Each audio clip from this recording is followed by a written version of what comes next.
My people, my people. 4 wins out of 4. I don't think you heard it right. I said 4 wins out of 4. Man City, Arsenal, Fulham, Spurs.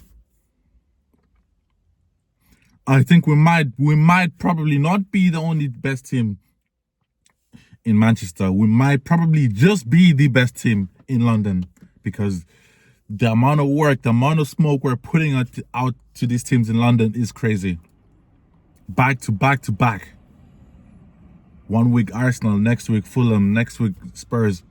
Who's next? Chelsea, Brentford. Let's have them all. Why not? Why not?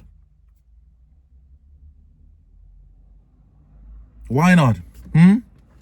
Who's there to tell us we can? Who's there to tell us we can? We beat City already. So Manchester's red. We've won 3 games against London teams in a row. Is London red too? I don't know. You tell me, people. You tell me. So 4 wins out of 4. First time since 2024. So, and it does feel like that. It does feel like that. It does feel like it's been a while since I've seen us win 4 games on the bounce. Now, that being said, I know people might not be happy with the performance. I won't lie to you. I think the performance, we played well. We played well in the first 20 minutes, 20, 30 minutes, maybe 20, 25 minutes. We played well. The intensity was high. The tempo was high. Momentum was on our side. Everything we had, every touch of the ball, every shot, every pass looked like we were going to do something. Spurs looked a bit shell-shocked even, to be honest with you. Then in come the red card. Romero, stupid challenge. Why follow through? Only God knows what goes through Romero's head. You know, as a captain in that kind of a game, away in a stadium like Old Trafford, where you don't want to give a team in form like us anything to feed off, and you go ahead and do that. You know, basically throwing the team under the bus. He basically lost the team the game at that moment. You know, but funny enough, it's just funny how football works, because as soon as that red card happens, we just looked as if the tempo just went down, the momentum just decreased. You know, we didn't seem as if we wanted to win. Not that we were playing horrible, but we just were a bit comfortable. It's almost like we thought to ourselves, oh yeah, they've got a red card now. We're a man up. We should win this game comfortably. We got a bit too complacent, I think. You know, in come the first goal, lovely work corner.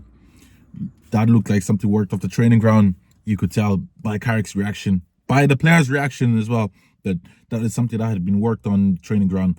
How many times had he worked that well in the training ground? Who knows? But as long as it works on match day is what matters the most. So, you know, you go into the break 1-0 up, particularly 50-50 within the first 20-25 minutes playing well, then the last 15 minutes playing okay but not bad. You know, you take it. Second half, we started a bit stronger, a bit better.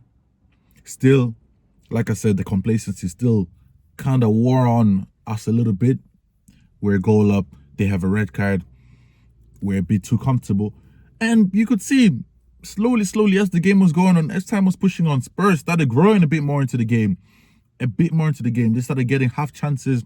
Van de Ven was getting confidence, running through from back to front, you know, winning fouls. Xavi Simons with just about a near miss, a very good shot, very good attempt, near miss. So they were getting a bit confident as well, because we were complacent, we were comfortable in possession. We just seemed, not that we were parking the bus, but we just seemed to we didn't seem like we were 100% going for that second goal. It just felt like if we got it type of thing. And then that allowed Spurs to be confident and gave them the mindset that the game is there for the taking. It's only 1-0 after all. Yes, they have a red card, but they can still go for the game.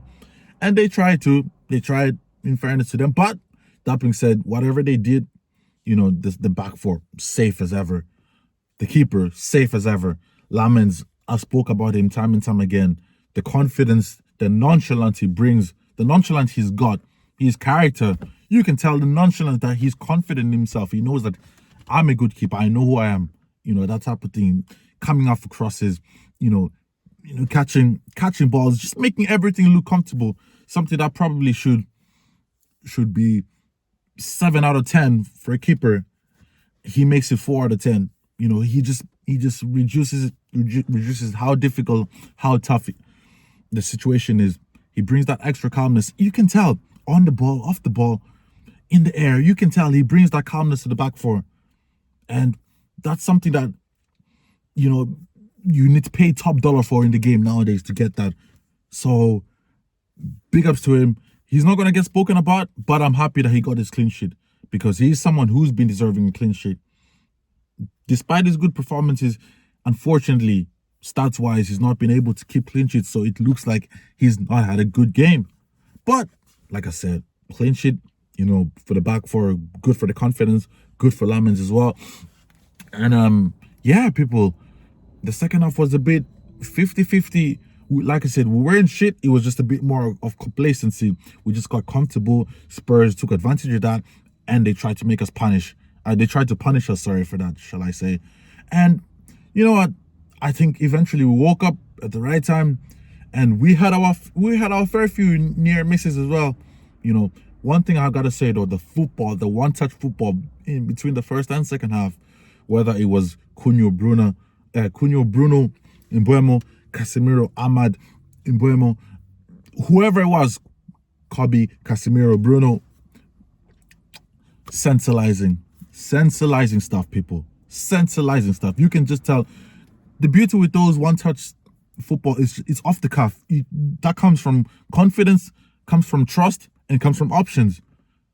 You trust who you have in front of you. You trust who's around you to give them the ball in the hopes that that they will pass it back to you. And you have the confidence to be able to pull that off. So those three things we lacked all season. And to see it back there, the spark there, is beautiful to see, people. It's absolutely beautiful. Second goal, Bruno seals it, hits it off the shin.